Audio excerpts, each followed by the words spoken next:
39 протоколго токтосок, муну элдер көптөр маани бербей жүрөт да, түшүнбөйм. Мен бир нече жолу айтып, каршы чыгып, жазып да бердим. Анан жанакы Ташиев мырза ошо кол койгондон кийин бир топ саясатчыларды, ошо каршы чыккандарды чогулткан. Мына жерде бир гостиница бар экен, Бакыт Төрөбаевдин туугандарына тиешеси бар деген. Анан ошондо чогулганда мен айткам, туура эмес кылдыңар деп. Ал макул болгон эле да. Мен ошонун мааниsin түшүндүрүп берейин, Самат. 39 протокол биринчи.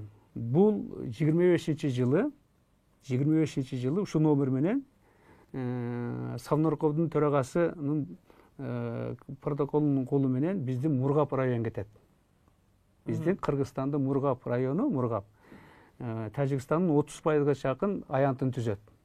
Ошону мына биздин Кыргызстандын жетекчилери каршы болсо дагы ошону берип коюшкан да, каршылыгына карабай. Өзгөчө Памир областу түзүлсүн деп, кийин КБАО деп коюшту, Тажикстан республика түзүш үчүн ошондо берилген. Бул 39 протокол, номер 39 да. Эми тажиктер абдан мындай билимдүү, тереңди караган, стратегиялык иш алып барган адамдары ушул протоколго жанакы колду койдуруп атпайбы номерун. Эми бул эмне? Бул протокол жана мыйзамдаштырылган 92, 94, 96, 91 жылкы мыйзамдаштырылган, ратификациядан өткөн Тажикстандан, Кыргызстандан эл аралык келишимдерди жокко чыгарып, ал документтер менен иштебейбиз. Биз 25-27 жылкы документтер менен иштейбиз деп колду коюп койгонда. Бул эмнени билдирет? Бул деген Тажикстандын ошол азыркы Баткен тараптагы Воруху, ошону түшүнсө, Ворух анклав эмес. Анклав Лейлек району жана Самаркандиктен нары тартып Лейлек району толук анклав дегенди түшүндүрөт да. Отуруңуз, ушул жерден тактап алайын, өзүмө дагы көрүүчүлөр үчүн дагы. Башкача айтканда, эгемендик алган жылдардагы келишимдер жок болуп, бул Ворух анклав эмес болуп калды болобу? Бул акыркы протокол боюнча. Ушундай болуп калат да. Так ошондой болуп калат. Дал ошондой болуп калат. Себеп дегенде алар жазып атат. Биз дейт кийинки жана сүйлөшүүлөрдү ушу 25-27 жылдагы документтер менен иштелек. Ал эми паритетный комиссия болгон. Ал мыйзамдаштырылган эмес. Анан кийин да 3-4 комиссия иштеген. Алардын бардыгы жогорку советтен бекитилген эмес да. Ошон үчүн булар ошо комиссиянын документи гана ойдон калган.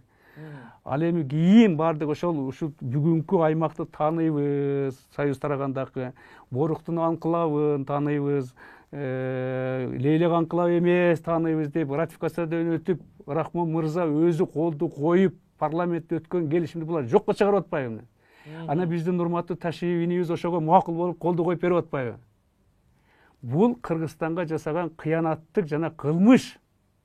Түйүн түшүнгөн адамга. Эмнеге кылмыш болуп калат? Себеп дегенде Ворух анклав эмес, анклав Лейлек дегенде кетип атпайбы? Анан кылмыш бул? Же кылмыш эмес? Мына мисал, Адахан Кимсанбаевичти кол койгон эмес, берди деп жана көчөнү.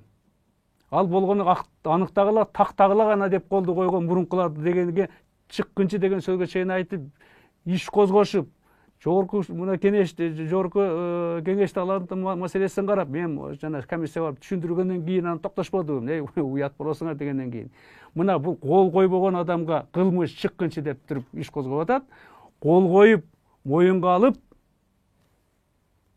Ворух анклав эмес, Лейлек анклав деген адамдар кайтып башкарып жүрбөйбү? Эми ошондой сөз жок, бирок жана мааниси, минасы, бомбасы, жардыра турган заттарын бар ошол жылдарда жатат да. Ошон үчүн айткам, мына жылдарды алдырып, муну жокко чыгаргылагын. Болбойт дегенде Ташиев мырза макул болгон. Болду, туура ошол мыйзамдаштырылган документтер менен иштейбиз деп. Мына биз ошонун эми тагдырын билишибиз керекпи? Өзгөчө Баткен областын жашоо тургундары муну так билиш керек да. Ушундай болуп калат. Себеп дегенде мунун арты эмне болот? Кандайдыр бир жылдары 10 жыл болобу, 5 жыл болобу, 3 жыл болобу, 15 жыл болобу кийин айтат, мына силер мындай деп макул болгонсуңар, урматтуу кыргыздар. Мына биз жанакы жолдун тегерегине ошон үчүн салып атабыз дейт дагы, бүт жолдун тегерегине салып туруп, анан кийин жанакы айткан, анклав кылып таштаганга эме барды. Анан дагы далилдери алардын. мынабы Самаркандике мектеп салыш керек, келиши менен өзбек туугандар. Муну кыргыздар да билбейт.